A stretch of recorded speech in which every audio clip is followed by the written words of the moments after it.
नमस्कार दोस्तों, मेरा नाम है अंकुश और स्वागत है आप सभी का एएसआर जम्मू ब्लॉग्स के एक और नए एपिसोड में। दोस्तों, आज के अपने इस ब्लॉग में हम बात करने वाले हैं टाटा एल्ट्रोज के ऑनरशिप रिव्यू की, यूज़र रिव्यू की। चूँकि ये गाड़ी मेरे दोस्त अंकित की है, जिस टाइम पे उसने ये गाड़ी ली थी उसकी वीडियो भी हमने आज चैनल पे डाल रखी है।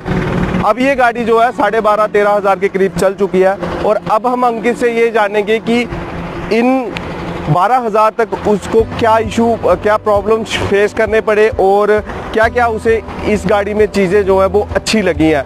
ये हर एक चीज़ की जानकारी हम अंकित से लेंगे। मैं अंकित को बुलाना चाहूँगा। अंकित प्लीज़ वेलकम। और अंकित क्या हाल है? बस बढ़िया सर, आप बताइए। तो गाड़ी कैसी चल रही है पहले ये बता दो। बहुत स्मूथ, बहुत अच्छी गाड़ी चल रही है। अच्छा, मैंने अंकित से पहले ही बोला था अंकित को कि यार जब आपकी गाड़ी 10,000 तक चल जाएगी तो देन हम इसका एक रिव्यू करेंगे, जैसे ऑनरशिप रिव्यू बोलेंगे। पहली सर्विस हो चुकी है इसकी? 2 सर्विस हो चुकी हैं। 2 सर्विस हो चुकी है। पहली कितने में हुई थी? पहली हुई थी इसकी 1000 पे होती है जो बेसिक सर्विस। अच्छा, वो बेसिक सर्विस जनरल चेकअप होगा। और आप मुझे ये बताओ, सबसे पहले एक बड़ा क्वेश्चन, वर्कशॉप वालों का कैसा रिस्पांस था सर्विस से रिलेटेड? क्या उन्होंने रिस्पांस अच्छा था। जो मेरी गाड़ी में प्रॉब्लम थी उन्होंने प्रॉपर मेरी प्रॉब्लम सुनी, उसी टाइम रिजॉल्व करके दी। मेरे को सर्विस अच्छी लगी मेरे को टाटा की। इस गाड़ी की जो एडवांटेजेस हैं या इसकी जो हाइलाइट्स हैं उसमें बाद में चलते हैं। पहले आप मुझे ये बताओ कि आपने इस गाड़ी में क्या क्या प्रॉब्लम्स जो है वो फेस करे। प्रॉब्लम जो जब इनिशियल गाड़ी नई गाड़ी थी काफ़ी जर्किंग प्रॉब्लम इसमें थी, हमें आई थी।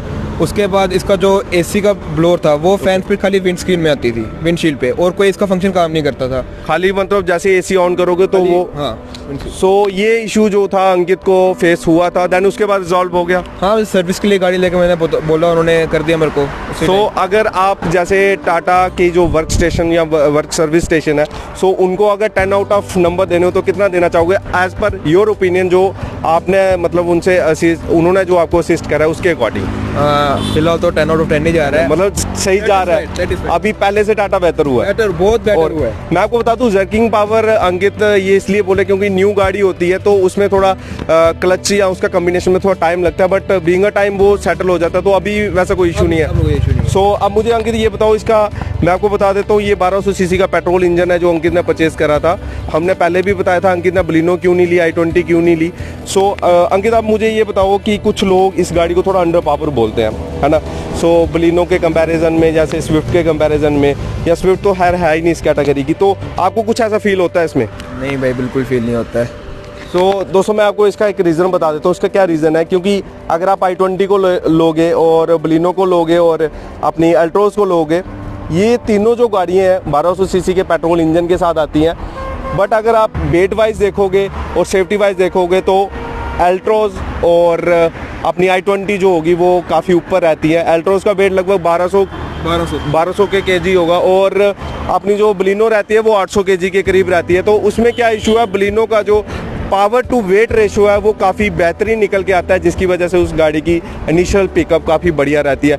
ये सेम जो एक प्रॉब्लम रहती है ये एल्ट्रोज और i20 में रहती है। तो उनका बाकी इसमें अगर जैसे हाई टूरिंग करते हो आप, जैसे लॉन्ग टूर पे जाते हो, तो उसमें कोई इशू तो नहीं है। बहुत कंफर्टेबल और हाई स्पीड पे कार स्टेबल है। सबसे बड़ा प्लस पॉइंट है कि हाई स्पीड पे कार स्टेबल है।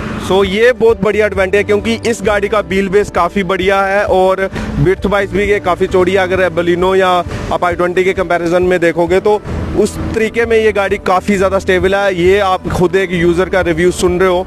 और इसके अलावा अंकित, और जो मेन चीज़ रहती है फ्यूल कंजप्शन की, आप मुझे फ्यूल का पहले बता दीजिए। आपने हाईवे पे चलाया इसको? चलाया, अभी रिसेंटली चंडीगढ़ से होके ये कार। चंडीगढ़ लेके गए थे? अंकल गए थे। वापसी पे Hoshiarpur to Jammu the car gave us around about 24 to 25 kilometre per litre. 20। और ये मतलब इको मोड पे थी कि नॉर्मल? सिटी मोड पे भी अगर अंकित के पापा ये बता रहे थे कि 22 to 24 तक उनको ये माइलेज मिली थी इस गाड़ी की। और सिटी में आपने करी? सिटी में मैं बेसिकली सिटी मोड में लेता हूँ, 15 to 60 मेरे को दे जाती है आराम से। काफ़ी उम्दा माइलेज है ये। अगर इस तरह की गाड़ी और पेट्रोल इंजन में अगर आप ले रहे हैं तो इस तरह की अगर आपको माइलेज मिल है, which is very good thing. अब मैं आपको इस गाड़ी का क्यों बैकग्राउंड दे देता हूँ ताकि आपको थोड़ा गाड़ी का आइडिया हो जाए कि अंकित ने गाड़ी किस तरह से रखी हुई है। अंकित कहीं लगी वगी तो नहीं गई है? कहाँ पे? बैक डोर अंकित बता रहा है कि थोड़ा उस साइड से बैक डोर जो है। क्या हुआ था? वो थोड़ी गली में से कार डाल रहे थे तो टच हो गई थी दीवार से। ओके, बट डैमेज काफ़ी कम है। डैमेज कम है। तो चलिए आप पहले वही डैमेज देख लेते हैं कि क्या हुआ था। एक्चुअली सिटी में थोड़ा प्रॉब्लम रहता है ये इस चीज़ का। सो ये आप देख सकते हो, ये हल्का वल्का जो डैमेज है वो चलता रहता है। ये सर्विस स्टेशन वालों को दिखाया आपने? नहीं, अभी गया ही नहीं उसके बाद। अभी नहीं दिखाया। चलिए इतना डैमेज जो है वो रहने दीजिए, कोई इशू नहीं है इसका। बाकी टायर की ग्रिप वगैरह अच्छी है, बेहतरीन। ओके, तो चलिए अब एल्ट्रोस का इंटीरियर देखते हैं। मैं आपको बता दूं, अंकित ने जब ये गाड़ी परचेज करी थी उसी टाइम इसने सीट कवर्स वगैरह ये कंपनी से ही लगवाए थे अंकित। हाँ जी, वही। और ये आप इसके सीट कवर्स देख सकते हो जो कंपनी फिटेड सीट कवर्स है बकेट फिट में। सो देख के लग रहा है कि काफ़ी बढ़िया कुशनिंग है इस गाड़ी की। और ये जो स्कफ प्लेट्स ही ये कंपनी फिटेड है? कंपनी से। इसमें कोई वारंटी वॉइड वाला कुछ नहीं था ना? तो ये इसका इल्यूमिनेटर स्कफ प्लेट्स हैं, ये आप देख सकते हो उनको। और शायद ये कंपनी फिटेड ही है, शायद नहीं, ये पक्का ही कंपनी फिटेड ही है ये। और इस तरह से आप गाड़ी का कुछ इंटीरियर देख सकते हो। और बात करें अगर रियर सीट्स की, तो वो भी मैं आपको दिखा देता हूँ। ये आप रियर सीट्स देख सकते हो। इसमें एक चीज़ मेरे को काफ़ी बढ़िया लगी अंकित, इसमें रियर जो हम्प है ना वो काफ़ी कम है। अभी जो न्यू i20 आई है उसमें भी थोड़ा हम्प है, लेकिन इससे थोड़ा ज़्यादा ही है, बट इसमें हम्प बहुत कम है। और फ्लैट बेंच टाइप सीट्स है जिसमें मेरे जैसे 3 बंदे फुली तो नहीं बैठ सकते, बट आराम से बैठ सकते हैं, टूर कर सकते हैं। जी। सो ये आप देख सकते हो उस गाड़ी का कुछ रियर सीट कंफर्ट। और तो अंकित मुझे आपसे एक चीज़ जाननी थी ब्रेकिंग कैपेबिलिटी की। मैं आपको बता देता हूँ, इससे पहले जो i20 थी मेरे पास उसमें ना ब्रेकिंग का थोड़ा इशू रहता, वो विद ABS भी आती थी। सो इसमें आप बता दें, क्योंकि इनका वेट थोड़ा ज़्यादा है इस गाड़ी का, सो इसमें आपको कोई इशू तो नहीं हुआ? नहीं, इशू नहीं है। अब जैसे हम इसको कंपेयर कर रहे हैं बलिनो से, तो वो जल्दी रुकेगी एज कम्पेयर टू एल्ट्रोज और i20, क्योंकि वेट का इफेक्ट पड़ता है ब्रेकिंग में भी। बिल्कुल ये चीज़ बिल्कुल मानने वाली है, क्योंकि थोड़ी हैवी गाड़ी है ये। एंड आई थिंक कि हैचबैक की कैटेगरी में एल्ट्रोज जो है पहली गाड़ी है जिसको 5 स्टार रेटिंग मिली है। और आई थिंक ये टाटा का प्रोडक्ट है, और टाटा अभी काफ़ी उम्दा से प्रोडक्ट बना भी रहा है और सेफ्टी के साथ। और अब चेकआउट करते हैं इस गाड़ी का एक टेस्ट ड्राइव और जानेंगे कि ये पेट्रोल जो इंजन है किस तरह का रिस्पांस देता है। सो दोस्तों अब चेकआउट करते हैं टाटा एल्ट्रोज जो कि पेट्रोल इंजन है, उसका टेस्ट ड्राइव, जो कि मैं तो बता दूं अंकित ने 3-4 महीने परचेज करी थी पहले। सो अब इसको स्टार्ट पुश स्टार्ट के साथ है, क्योंकि ये top of the line variant है, XZ ऑप्शनल है ये।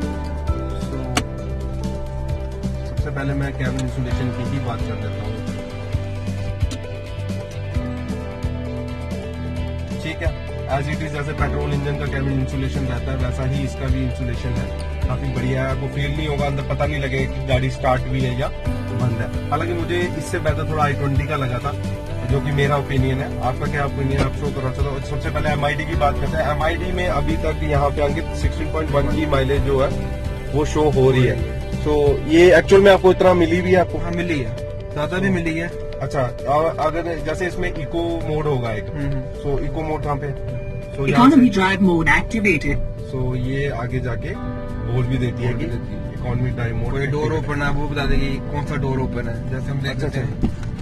Co-driver door open. सो देखिए अभी अंकित ने अपना डोर जो था वो ओपन करा था, तो यहाँ पे वो ये काफी बढ़िया फीचर है। मतलब ये स्मार्ट कनेक्टेड जो गाड़ियां आ रही है ना, मतलब आपको कुछ भी नजर रखने की जरूरत नहीं, जो चीज आपके जैसे डोर ओपन होगा, बूट ओपन होगा, ये बता देंगे ना। सो अब मैं जैसे इस गाड़ी को इको मोड पे चला रहा हूँ, सबसे पहले इको मोड से ही स्टार्ट करते हैं। तो मैं देखता हूँ इसका पावर कैसी है इको मोड में, या फिर उसके बाद हम इसके नॉर्मल मोड पे आएंगे, किस तरह की पावर देती है ये। और अभी उतर रही है तो उसमें हमें पता नहीं लग रहा, तो अभी चेकआउट करके देखते हैं। तो इको मोड में अब जाके थोड़ा पता लग रहा है कि गाड़ी थोड़ा स्ट्रगल करती है अपने नॉर्मल मोड से, वहाँ पे ये गाड़ी स्ट्रगल करती है। सो अब इसके बाद हम चलते हैं इसके सिटी ड्राइव मोड एक्टिवेटेड। ये दो ही मोड है, दो ही मोड है। और इस ढलान के बाद हम इसको नॉर्मल चलाएंगे, तो भी चेकआउट करते हैं। पहले ही मैंने 3rd गियर से ही इको मोड स्टार्ट करा था, तो इस टाइम भी हम जो सिटी मोड होगा वो 3rd गियर से ही स्टार्ट करेंगे। बेसिकली इको मोड क्या है, अगर आप गाड़ी लॉन्ग टाइम पे क्रूज कर रहे हो उसके लिए इको मोड की आपको माइलेज जो है थोड़ी बेटर मिलेगी।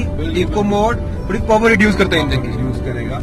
और ये सिटी मोड जो है इसका रेगुलर मोड है, तो इसमें जो पावर रेशियो वो काफी बढ़िया और रिफाइन रहता है इंजन, ज्यादा वाइब्रेशन नहीं होती।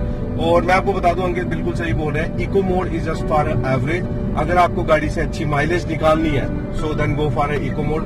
बाकी अगर आपको सिटी वीटी में अगर चलाना है तो मैं तो यही रिकमेंड करूंगा कि आप बेसिकली अपने जो सिटी मोड पे ही अगर सिटी पे आप इको मोड पे चलाओगे तो एवरेज और कम आएगी क्योंकि वो पावर कम हो जाती है इंजन की। बिल्कुल। और अंकित मैंने एक और चीज यहाँ पे नोटिस करी है, इसका स्टीयरिंग बहुत लाइट है। मतलब मारुति के अगर आप सुजुकी के कंपैरिजन में जाओगे स्टीयरिंग थोड़ा लाइट है इसका ना, तो ये भी काफी बढ़िया। और ग्रिपिंग अच्छी है, हाई स्पीड पे थोड़ा स्टीयरिंग हार्ड हो जाएगा, अच्छी ग्रिप देगा आपको। हाँ हाँ बिल्कुल, वो काफी बढ़िया चीज रहती है। और ओवरऑल चलाने में गाड़ी मुझे काफी बढ़िया लगी है। और अगर इस तरह की जैसे माइलेज डिलीवर कर रही है इस टाइम पे तो आई थिंक पेट्रोल इंजन के लिए 15-16 के एवरेज एक सिटी में देना तो वो तो काफी बढ़िया। तो इसका मतलब अंदर से ये बोल रहे थे अगर 20+ उन्हें एवरेज मिली है हाईवे तो वो चलाते भी 60-70 की स्पीड में होंगे। तो डेफिनेटली उसमें। और ये टाटा का एक चीज मेरे को काफी बढ़िया लगी है कि ये जो इन्होंने एक आपको ड्राइवर को एक चॉइसेस दी है कि यार अगर आप फास्ट नहीं चलाना चाहते आप इको में चले जाइए, अगर इको में नहीं चलाना आपको ज्यादा रैश ड्राइविंग करनी आप सिटी में चले जाइए। तो ये चीजें में फ्लेक्सिबिलिटी होनी चाहिए बिकॉज कुछ मेरे जैसे जो ड्राइविंग करते हैं लोग उनको एवरेज से ज्यादा मतलब रहता है। तो हमें गाड़ी 60 में चले 70 में चले वो फर्क नहीं पड़ता, बट एवरेज मिलनी चाहिए। सो अगर उस कंडीशन में अगर 20+ कोई पेट्रोल इंजन एवरेज दे देता है वो भी हैचबैक सेगमेंट में, तो मेरे लिए वो काफी बढ़िया चीज रहती है। और इसका टच रिस्पॉन्स क्या कोई इशू आपको अभी तक देखने को मिला? देखो रिस्पॉन्स आपको चेक कर लो। सो ये आप देख सकते हो अंकित का जो टच रिस्पॉन्स का दिखा रहा है काफी स्मूथ है इसका। और अंकित इंटीरियर से रिलेटेड कोई इशू तो नहीं आया? नहीं, कोई इशू नहीं आया। बाकी इसमें मूड लाइटनिंग भी है, ये आपने देखी होगी एम्बिएंट लाइटनिंग, सो ये भी काफी बढ़िया है ना। और इसका इंजन जो है अभी 3 सिलेंडर इंजन है। अच्छा 3 सिलेंडर इंजन है? 3 सिलेंडर इंजन है। वो बेलिनो वगैरह 4 सिलेंडर है सर, ये 3 सिलेंडर इंजन है। इतना भी कहते हैं कि 3 सिलेंडर काफी नॉइजी है वो, बट इसका आपके सामने है, इंसुलेशन काफी बढ़िया है। बिल्कुल बिल्कुल। तो ये भी आप देख सकते हो। वैसे इसमें कोई इंसुलेशन की प्रॉब्लम नहीं है कि जैसे कोई 3 सिलेंडर इंजन जो है वो आवाज करता है, ऐसे नॉइज करता है, तो इसमें वैसा कोई इशू नहीं है। काफी रिस्पॉन्सिव इंजन है ये, है ना? कहते हैं अंडर पावर है, मुझे बिल्कुल नहीं लग रहा ये अंडर पावर है। वो एक्चुअली इसलिए कह देते हैं कि यार 3 सिलेंडर को 4 सिलेंडर से बस। वो कंपेयर करते हैं। बस उसमें दिक्कत क्या होती है 3 सिलेंडर में थोड़ा वो नॉर्मल सिलेंडर से नॉइसी रहता है, बट पावर तो ये भी 83 की कर रहा है वो भी 83 की कर रहा है, बट एवरेज में फर्क आता है। ये माइलेज थोड़ी ज्यादा दे देता है इसके ऊपर। इंजन इसका रिस्पॉन्सिव है, बट जिन्होंने अब मारुति बलिनो वो स्विफ्ट चलाई उनको अंडर पावर है। बिल्कुल बिल्कुल यार, उनका फिर बेट का इशू आ जाता है। बेट का इशू है तो मेन रीजन ही वही है। मेन रीजन ही वही है। सो ओवरऑल काफी बढ़िया इसका इंजन लगा मेरे को, रिस्पॉन्सिव इंजन लगा। और सस्पेंशन का क्या कहना है अंकित? अच्छा सस्पेंशन बढ़िया है, सस्पेंशन कंफर्टेबल है। कभी ऊपर खापर रोड से गए हो आप? जाता रहता हूँ, आरएस रोड गाड़ी चलानी है, ऊपर खापड़ी रोड है। सो ये भी बात सही है। सो मुझे तो हालांकि ये गाड़ी अभी न्यू ही है, अभी तक इसका इतना वो नहीं एनालाइज नहीं कर सकते कि सस्पेंशन कितना है, लेकिन अभी तक तो इसका अच्छा रिस्पॉन्स है सस्पेंशन का, है ना? मैंने गाड़ी दिन में 250-300 किलोमीटर भी चलाई है, बट कोई इतना थकावट नहीं हुई। तो यही एक चीज रहती है, अगर आप किसी गाड़ी पे इन्वेस्टमेंट कर रहे हो 8-10 लाख की, तो आपको गाड़ी वैसी मिलनी चाहिए कि आपको लगे कि एक छोटा घर है जहाँ पे आप कंफर्टेबल तरीके से रह भी सकते हैं। तो दोस्तों ये था एक ओवरऑल रिव्यू टाटा अल्ट्रोज का, जिसमें हमने अंकित से जाना उनका एक यूजर एक्सपीरियंस लिया कि किस तरह से अल्ट्रोज उनकी चलाने में और क्या क्या उन्हें परेशानियां आई और क्या क्या उन्हें इस गाड़ी में अच्छा लगा। और ये चीजें हमने आप सभी के सामने रखी। आई होप आपको ये जो मेरी वीडियो है अच्छी लगी होगी, इन्फॉर्मेटिव लगी हो। और किसी पॉइंट पे इन्फॉर्मेटिव लगे तो मेरा जो चैनल है ऐसा जम्मू ब्लॉग उसे शेयर करें और सब्सक्राइब करें। और उससे पहले अंकित का शुक्रिया कि इतनी दूर से आने के लिए और अपना एक्सपीरियंस शेयर करने के लिए। आई होप ये एक्सपीरियंस आने वाले जो यूजर्स होंगे जो गाड़ी बाय करेंगे उनको डेफिनेटली हेल्प करेगा।